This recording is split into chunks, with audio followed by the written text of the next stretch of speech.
A cowboy, newly relocated from Wyoming to Texas, walks into a bar and orders 3 mugs of Budweiser. He takes the drinks to a table in the back, sipping from each one in turn until they're all gone. Then he returns to the bar and orders 3 more. The bartender, curious, approaches him and says, "You know, a beer goes flat after I pour it. It'd taste better if you ordered one at a time." The cowboy tips his hat and replies, "Well, you see, I've got 2 brothers, one in Arizona and the other in Colorado. When we all left home in Texas, we made a promise. Whenever we drink, we'll each have one for ourselves and one for the other 2 to remember the times we drank together." The bartender nods, touched by the sentiment, and lets it go. The cowboy becomes a regular at the bar, and every time he orders 3 beers and drinks them just the same way. One day, however, he walks in and only orders 2 beers. The bar falls silent as the regulars take notice. When he comes up for a second round, the bartender gently says, "I don't mean to intrude, but I want to offer my condolences for your loss." The cowboy looks confused for a moment before realization dawns. And then he bursts out laughing. "Oh no, everyone's fine," he says with a grin. "It's just that my wife and I joined the Baptist church, so I had to quit drinking." He raises his mug. "Hasn't affected my brothers, though." A teacher asked her young class to bring a family story with a moral for the next day's lesson. The following day, Joe started, "My dad's a farmer, and one day we were taking eggs to market in a basket on the front seat of the truck. We hit a bump, and all the eggs broke. The moral is don't put all your eggs in one basket." "Excellent," said the teacher. "Next," Mary shared, "we had 20 eggs ready to hatch, but only 10 chicks made it. The moral is don't count your chickens before they hatch." "Wonderful," said the teacher, impressed. Then it was Barney's turn. "My dad told me a story about my Aunt Karen.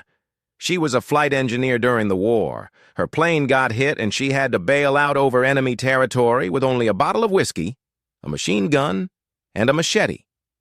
The teacher, intrigued, urged him to continue. "Aunt Karen drank the whiskey on the way down to brace herself, landed in the middle of 100 enemy soldiers, and went wild. She killed 70 with the machine gun before it ran out of ammo, 20 with the machete until it broke, and then the last 10 with her bare hands." The teacher, horrified, asked, "What's the moral of that story?" "Stay away from Aunt Karen when she's drunk." After a long day at work, George decided to leave his London office and head to the pub across the street for a drink.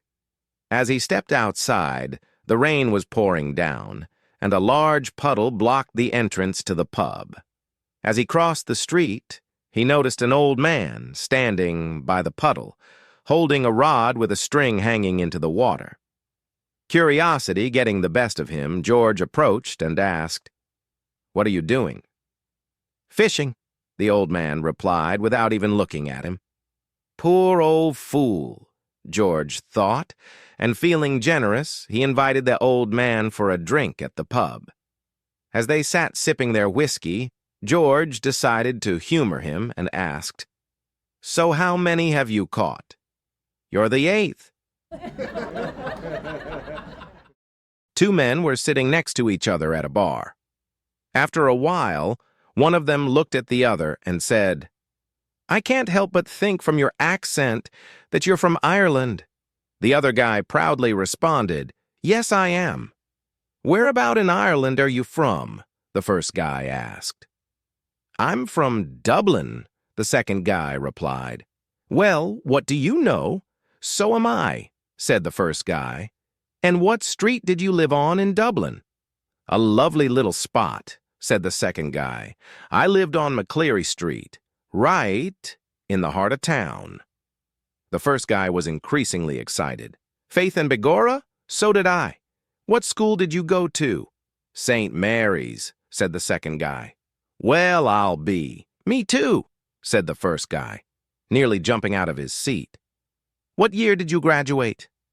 1964, the second guy answered. The first guy stood up, grinning ear to ear. The good Lord must be smiling down on us. Can you believe it? I graduated from St. Mary's in 1964, too.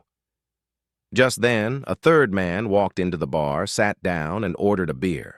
The bartender shook his head and muttered, "Looks like it's going to be a long night. The Murphy twins are drunk again." A Georgia state trooper pulled a car over on I-95, just 2 miles south of the Georgia-South Carolina state line. When the trooper asked the driver why he was speeding, the driver explained, "I'm a magician and a juggler. I'm on my way to the next city for a show tonight, and I don't want to be late." The trooper, intrigued by juggling, said, "I've always been fascinated by juggling. If you do a little juggling for me, I'll let you off with a warning and no ticket." The juggler replied, "I've already sent all my equipment ahead, and I don't have anything with me to juggle." The trooper thought for a moment and then said, "I've got some flares in the trunk of my patrol car. How about juggling those?" The juggler agreed, and the trooper lit 3 flares, handing them over. The juggler expertly juggled the flaming flares, putting on quite a show. As the performance continued, a car pulled up behind the patrol car. A drunk guy from South Carolina stumbled out and watched the juggling for a few moments. Then he casually walked over to the patrol car, opened the back door, and climbed in. The trooper noticed and quickly went over to the patrol car. "What do you think you're doing?" he asked. The drunk guy looked up at him and slurred, "You might as well take me to jail now, officer." "There's no way in hell I'm passing that test." 3 biker buddies are sitting in a bar when a heavily intoxicated man stumbles in, orders a drink, and scans the room. Spotting the 3 bikers in the corner, he gets up, staggers over, and leans on their table. He looks at the biggest of the 3 and says, "I went by your grandma's house and saw her totally naked in the hallway. Man, she's fine." The biker stares at the drunk man but says nothing. His buddies exchange confused looks because people have been seriously hurt for saying much less to him in the past. The drunk man, unfazed, leans in closer and says, "I even hooked up with your grandma. She's the best I ever had." Still, the biker remains silent, but now his friends are starting to get annoyed. The drunk man continues, "And I'll tell you something else. Your grandma really loved it." Finally, the biker stands up, glares at the drunk man, and says, "Damn it, Grandpa, you're drunk. Just go home." An American walks into an Irish pub and challenges the patrons, "I'll bet $500 that none of you can drink 10 pints of Guinness in 10 minutes. The people glance at him, then go back to their drinks, ignoring the bet. Except for one Irishman who quietly leaves the pub. Sometime later, the Irishman returns, walks up to the American, and asks, "Is your bet still on?" The American, surprised, responds, "Sure it is." "Bartender, get this man his drinks." The bartender lines up 10 pints of Guinness. Without hesitation, the Irishman begins drinking and finishes all 10 pints in under 5 minutes. Astonished, the American hands over the $500 and asks, "I have to know, where did you go earlier? Did you prepare in some ancient Irish way?"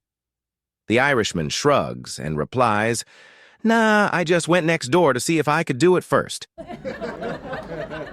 A winery director was in search of a new wine taster after the regular one passed away. A scruffy, disheveled man walked in and applied for the position. The director, unsure of how to politely send him away, decided to test him. He handed the man a glass of wine. The drunk took a sip and said, "This is a muscat. 3 years old, grown on a north-facing slope, matured in steel tanks. Low grade, but acceptable." Amazed, the director nodded. Correct. He poured another glass. This is a Cabernet. 8 years old, from a southwestern slope, aged in oak barrels at 8 degrees Celsius. It needs about 3 more years to reach its peak, the drunk said confidently. Correct, the director replied, even more impressed. The director poured a third glass, and the drunk sipped it, saying, "This is a high-grade Pinot Blanc champagne, exclusive and premium quality." The director was stunned but skeptical and decided to test the man further. He gave a secret signal to his secretary, who left the room and returned with a glass of urine. The drunk took a sip, then paused and said, "This is a blonde, 26 years old, 3 months pregnant, and if I don't get the job, I'll name the father."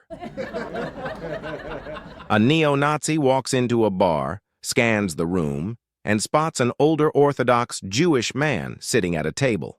He turns to the bartender and says, "A round for everyone, but not for that old Jewish man over there." The bartender complies, and as everyone else gets their drinks, the neo-Nazi shoots the man a malicious smile. To his surprise, the Jewish man simply nods and smiles back warmly. Confused, the neo-Nazi goes back to the bar and says, "A second round for everyone, and this time make it from the top shelf." But, again, not for him. Once more, the Jewish man smiles back even more warmly than before. The neo-Nazi is puzzled and mutters, "Is this guy a complete fool or what?" The bartender shrugs and replies, "Well, he does own the bar." I'd like to share a personal experience that might save you the cost and embarrassment of a DWI arrest. As you know, many people end up in sticky situations with the authorities after a social session with family or friends. Recently, it happened to me. I was out at a party, enjoying several margaritas and a bottle of fine red wine at a great Italian restaurant. While I was feeling relaxed, I still had the common sense to realize I was over the limit. So, for the first time ever, I did something I'd never done before. I took a taxi home. On the way, I passed a police roadblock, but since I was in a taxi, they waved me right through. I made it home safely without incident. The real surprise came when I got home. I'd never driven a taxi before. Not sure how it ended up in my garage, and now I'm not sure what to do with it. If you want to borrow it, just let me know. Jack wakes up with a massive hangover after attending his company's Christmas party. He's not much of a drinker, but the drinks didn't taste like alcohol at all. He has vague memories of being very loud and yelling at his wife. This is not going to be a good morning for Jack. He forces his eyes open, and the first thing he sees are a couple of aspirin and a glass of water on the side table, and next to them, a single red rose. Jack sits up, noticing his clothes laid out in front of him, all clean and pressed. The room is spotless. He takes the aspirin and then cringes when he sees a huge black eye staring back at him in the bathroom mirror. He notices a note hanging on the mirror, written in red with little hearts and a kiss mark in lipstick.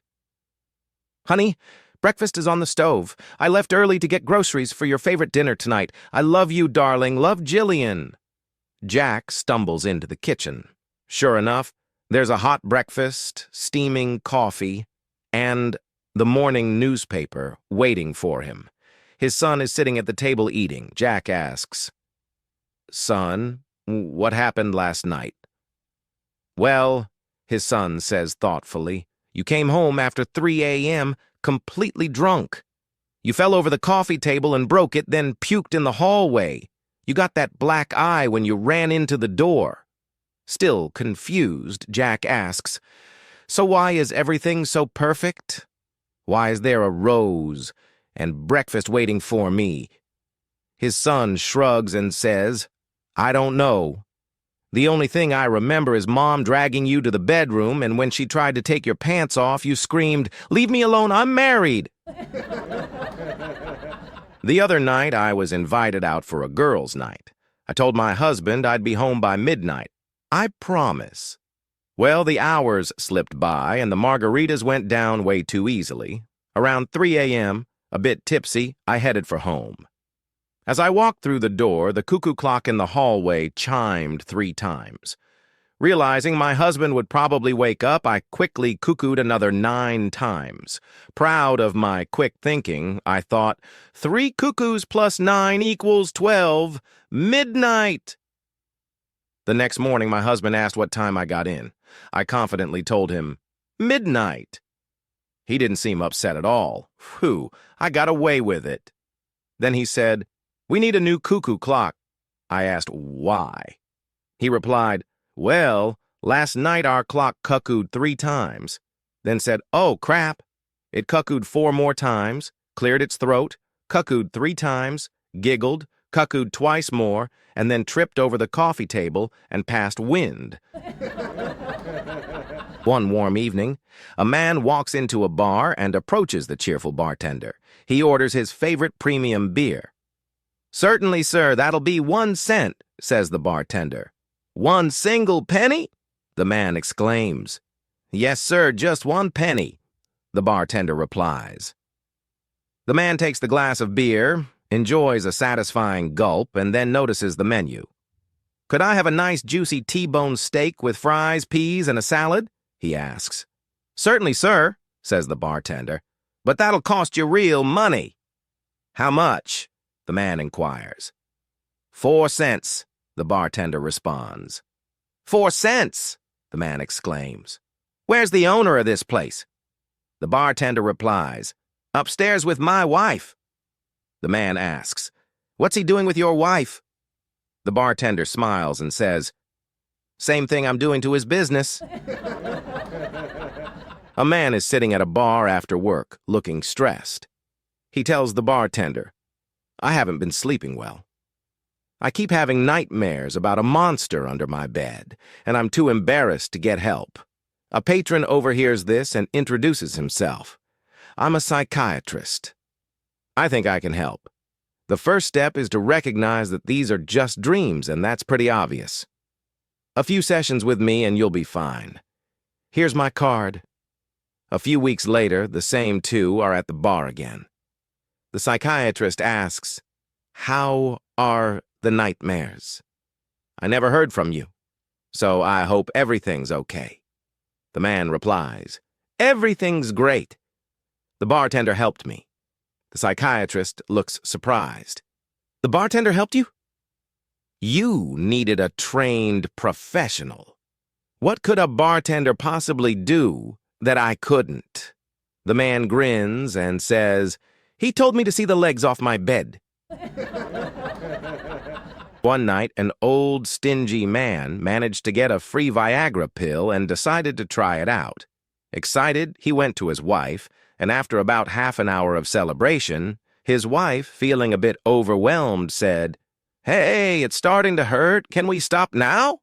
The old man, still feeling proud and stubborn, replied, it may have been free, but I'm not stopping until it paid for the milk.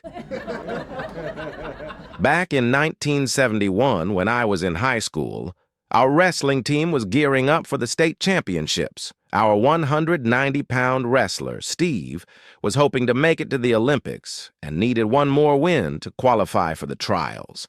As luck would have it, our rival school had a wrestler in the same weight class who was also trying to qualify. For most of the season, our coach focused on training Steve to avoid one specific move, the rival's signature hold called the pretzel. The move was nearly impossible to escape once locked in, and no one had managed to break free from it yet. Throughout the season, our coach showed us film of past matches, explaining exactly what caused the opponent to get caught in the hold. We spent months learning the ins and outs of avoiding the setup, mastering counters and escapes. We thought we were ready, and Steve even did extra strength training, working with guys who were 30 to 50 pounds heavier. Finally, the big day arrived. Steve had been undefeated all season, and we knew he was ready. In the first period, the rival wrestler tried the pretzel 3 times, but Steve avoided it each time. Both wrestlers scored points for takedowns and escapes, and the period ended in a 3-3 draw. In the second period, Steve had one more escape than his opponent, leading by a point as the period ended. It all came down to the final period. About 2 minutes in, still no points, Steve was being more aggressive and looked like he was about to land a solid takedown. Then out of nowhere, Steve got rolled into the pretzel, both shoulders pinned to the mat. We all instinctively turned away, thinking the match was over, but then we heard a scream. When we looked back, Steve had somehow reversed the position and was on top, pinning his opponent. He had won the match. Afterward, Coach was completely shocked. "What the hell did you do? How did you escape that?" Steve looked at him and said, "You know, Coach, for the last 4 months, we trained, and we knew no one could escape that hold. But when I was in it, I realized I wasn't getting out the normal way. So when I looked up, I saw a pair of balls right in front of me. In desperation, I just bit down. Damn, Coach, I didn't know how strong I could get until I bit my own balls." A chicken farmer walks into a bar and sits next to a woman. He orders a glass of champagne. The woman looks surprised and says, "How strange. I just ordered champagne too." The farmer replies, "What a coincidence. It's a special day for me. I'm celebrating." "Well, it's a special day for me too," the woman says, smiling. "I'm celebrating because after years of trying, my gynecologist told me today that I'm pregnant." "That's a coincidence," says the farmer. "I'm a chicken farmer, and for years, all my hens were infertile. But now, they're all laying fertilized eggs." "That's incredible," the woman exclaims. "What did you do to make your hens fertile?" The farmer proudly replies, "I got a different rooster." The woman beams and says, "What a coincidence." A man sits at the bar, staring silently at his drink. Half an hour passes, and suddenly, a troublemaking truck driver steps up, grabs the drink, and gulps it down. The man starts crying. The truck driver, feeling bad, says, "Hey, I'm sorry, I was just messing with you. I'll buy you another drink. I can't stand seeing a man cry." The man replies, "It's not that. This has been the worst day of my life. I overslept and was late to work, my boss fired me, and when I left the office, I found my car was stolen. The police said there's nothing they can do. I took a cab home, but I forgot my wallet in it, and the driver took off. When I got home, I found my wife in bed with the gardener. So I came here, and just when I was thinking of ending it all, you drank my poison." 2 Texas farmers, Jim and Bob, are at the bar enjoying beers. Jim says, "I'm going to college." He heads to the local college, where the dean explains his classes: English, math, science, and logic. "Logic?" Jim asks. "What's that?" The dean replies, "Let me give you an example. Do you own a weed whacker?"